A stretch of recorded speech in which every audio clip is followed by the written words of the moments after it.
क्या महाराष्ट्र चुनावों में देश के गृह मंत्री अमित शाह को हार का डर सता रहा है?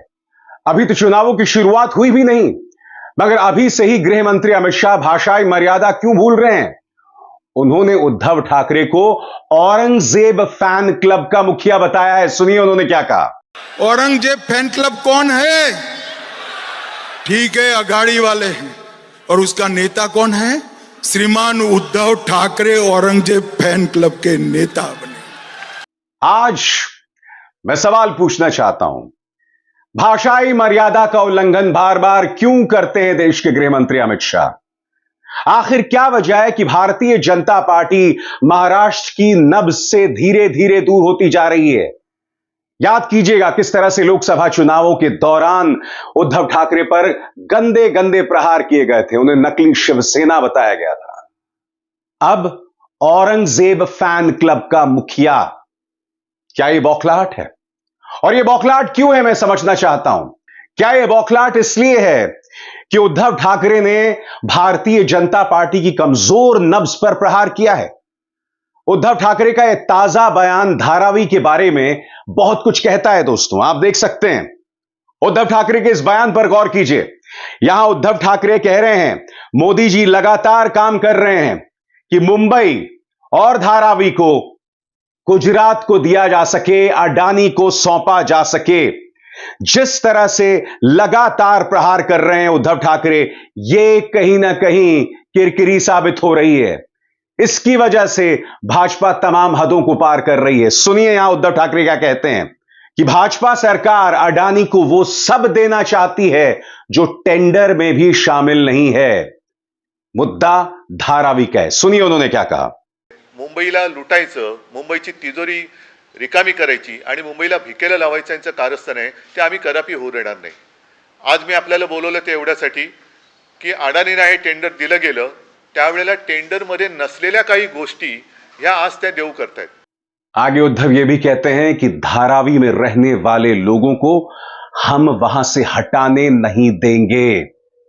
उद्धव ने इसे भावात्मक मुद्दा बना दिया है। वो मुद्दे पर लगातार बने हुए और इसका क्या जवाब देना होगा ये समझ नहीं आ रहा है भाजपा को। सुनिए उन्होंने क्या कहा। अडानीसाठी जर तुम्ही मुंबईची विल्हेवाट लावणार असेल ते टेंडर रद्द करा, धारावीकरांना तिथून उचलून कुठेही मिठागरात किंवा कुठेही टाकता येणार नाही। जर अदानींना इकडे जमत नसेल तर अदानीने सांगावं की मला हे जमत नाही, त्यांनी टेंडर सोडून द्यावं, पुन्हा टेंडर काढा आणि त्याच्यामध्ये एकदाच काय ते तुम्ही स्वच्छ पारदर्शक, हा त्यांचा शब्द आहे, पारदर्शकपणाने टेंडरच्या किंवा निविदेच्या अटी तटी शर्ती त्यांना देण्यात येणाऱ्या सोयी सुविधांचा उल्लेख करा, पुन्हा नव्याने टेंडर काढा आणि धारावीकरांना तिथून आम्ही हाकलू देणार नाही। बकौल उद्धव ठाकरे, हम मुंबई को अडानी सिटी नहीं बनने देंगे। सुनिए किस तरह से प्रहार किया है उन्होंने सीधा प्रधानमंत्री नरेंद्र मोदी पर। एकूण काय तर मोदी आणि शाह गुजरातला मुंबईची गिफ्ट सिटी पळून नेलेली आहे आणि मुंबईला अदानी सिटी करण्याचा त्यांचा डाव आहे। म्हणजे कदाचित उद्या हे मुंबईचं नावही बदलतील आणि मुंबईचं नाव अदानी सिटी करतील। अर्थात ते आम्ही कदापि होऊ देणार नाही। जर का त्यांना उदाहरणच पाहायचं असेल तर संयुक्त महाराष्ट्र चळवळीचं उदाहरण त्यांच्या डोळ्यासमोर आहे। क्या यही वजह है कि अमित शाह अब उद्धव ठाकरे को औरंगजेब फैन क्लब का मेंबर बता रहे हैं? मैं उनके भाषण का जो बाकी हिस्सा है दोस्तों वो भी आपको सुनाना चाहता हूं।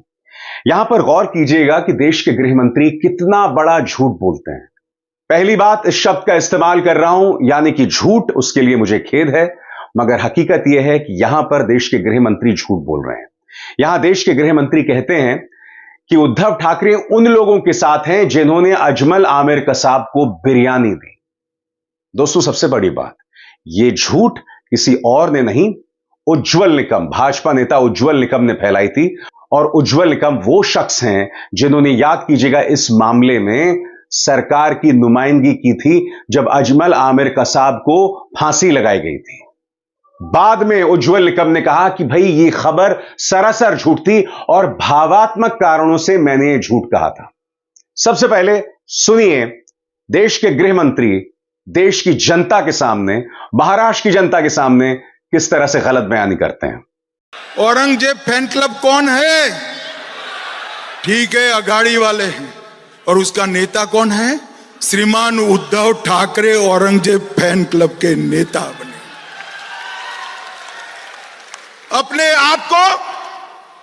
अपने आप को बाला साहब का वारिस कहने वाले उद्धव जी कसाब को बिरयानी खिलाने वाले लोगों के साथ बैठे हैं।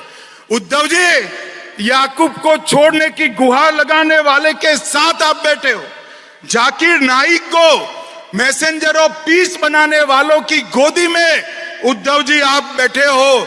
पीएफआई को सपोर्ट करने वालों की गोदी में उद्धव ठाकरे आप बैठे हो और संभाजी नगर का विरोध करने वाले की गोदी में उद्धव ठाकरे आप बैठे हो। आपको शर्म आनी चाहिए। अब ये खबर देखिए दोस्तों, और मैं आपको बतलाना चाहता हूं ये खबर क्या कहती है। आपकी स्क्रीन पर कसाब ने कभी भी बिरयानी की मांग नहीं की, हमने इसे फैब्रिकेट किया। यह बयान किसी और का नहीं, पब्लिक प्रोसिक्यूटर उज्जवल निकम का था। वो उज्जवल निकम जिसे मुंबई से एक सीट से भाजपा ने चुनाव लड़ाया और वो चुनाव हार गए। उनका क्या बयान था जिस पर गौर करना चाहिए देश के गृह मंत्री अमित शाह को, वो आपकी स्क्रीन पर है।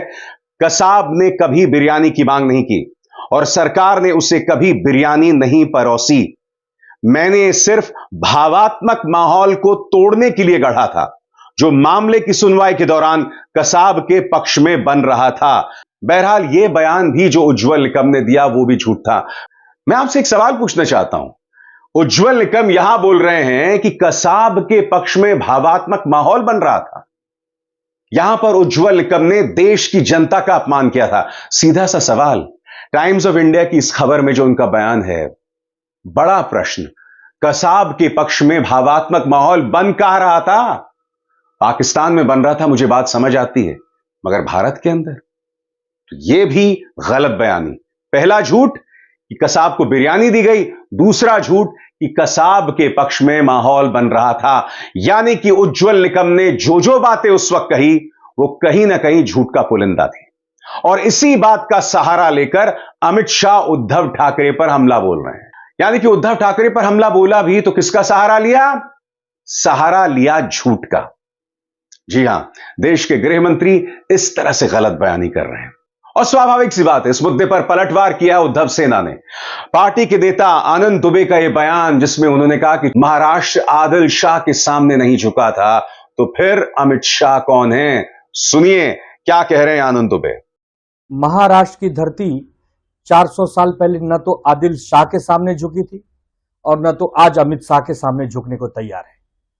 सारे षड्यंत्र करने के बाद भी, सारे जुमलेबाजी करने के बाद भी, पार्टियों को तोड़ने के बाद भी, चुनाव चिन्ह लेने के बाद भी, सरकार गिराने के बाद भी भारतीय जनता पार्टी को महाराष्ट्र की जनता ने केवल 17 सीटें दिए 48 में से। ये बेचैनी, ये बौखलाहट न तो दिल्ली को पसंद आ रही है, न भारतीय जनता पार्टी महाराष्ट्र के नेताओं को पसंद आ रही है।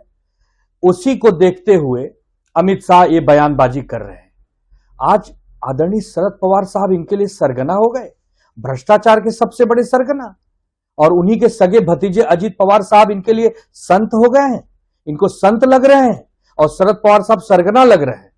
मतलब शरद पवार साहब आज अगर इनके बगल में जाकर बैठ जाएं तो पूरे विश्व के सबसे महान आत्मा हो जाएंगे, और अगर उनके सामने खड़े होकर डटकर उनका सामना कर रहे हैं तो भ्रष्टाचार के सरगना हो गए।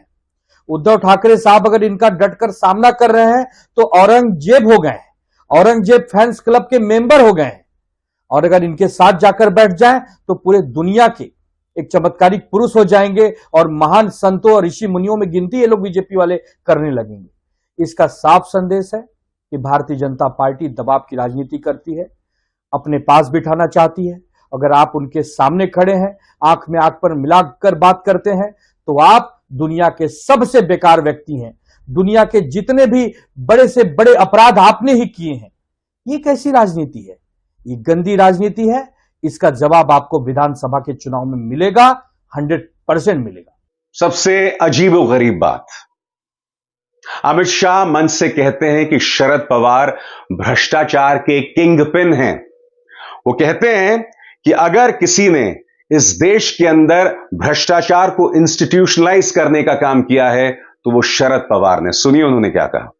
और भ्रष्टाचार की बातें कर रहे हैं, भ्रष्टाचार का सबसे बड़ा सरगना भारत की राजनीति में है तो शरद पवार है, इसमें मेरे मन में कोई कंफ्यूजन नहीं। आप क्या आरोप कर रहे हो हम पर?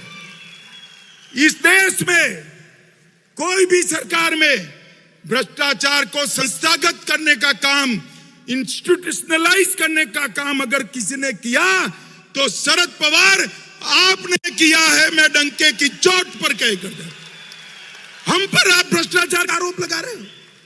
और सबसे बड़ा प्रश्न, शरद पवार को पद्म पुरस्कार किसने दिया था? ये तो वही बात हुई ना, मुलायम सिंह यादव को भी पद्म पुरस्कार दिया गया था, जबकि चुनाव प्रचार में लगातार भाजपा कहती रही कि मुलायम सिंह सरकार ने हिंदुओं पर गोली चलाई, हिंदुओं पर गोली चलाई। तो बड़ा प्रश्न, जिस व्यक्ति ने हिंदुओं पर गोली चलाई उन्हें आपने पद्म पुरस्कार क्यों दिया? अगर शरद पवार ने भ्रष्टाचार को इंस्टीट्यूशनलाइज किया, अगर वो भ्रष्टाचार के मुखिया हैं, तो सबसे बड़ा सवाल, उन्हें भाजपा ने आखिर क्यों पद्म पुरस्कार दिया? और अगर देश के गृह मंत्री अमित शाह को भ्रष्टाचार की इतनी परवाह है, तो अशोक चव्हाण जो हैं उनकी पार्टी में क्यों हैं? अशोक चव्हाण को आपने आखिर क्यों भेजा राज्यसभा? ये वही अशोक चव्हाण नहीं है जिनके खिलाफ प्रधानमंत्री 2019 के चुनाव में कहते थे कि इन्होंने आदर्श हाउसिंग घोटाला किया है, इन्होंने देश के सैनिकों का जो है असम्मान किया है। क्योंकि आदर्श हाउसिंग घोटाला, जैसे कि आप जानते हैं दोस्तों, करगिल में जो शहीद हुए थे लोग, उनके परिवार के लिए यह हाउसिंग स्कीम आई थी, और अशोक चव्हाण को इस मामले में भ्रष्टाचार करने का आरोप उन पर लगा था। मगर चूंकि आपको कांग्रेस को तोड़ना था, कांग्रेस को नुकसान पहुंचाना था, इसलिए आपने अशोक चव्हाण को अपनी पार्टी में शामिल कर लिया। अजीत पवार आपके डिप्टी चीफ मिनिस्टर हैं, उनके खिलाफ ढेरों करप्शन केसेस थे, तो उस मामले में क्या हुआ? छगन भुजबल आपकी पार्टी में है, वो तो जेल गए थे ना। नारायण राणे आपकी पार्टी में है, तो ये सवाल उठाए जाएंगे। आप इस तरह से गलत बयानी नहीं कर सकते।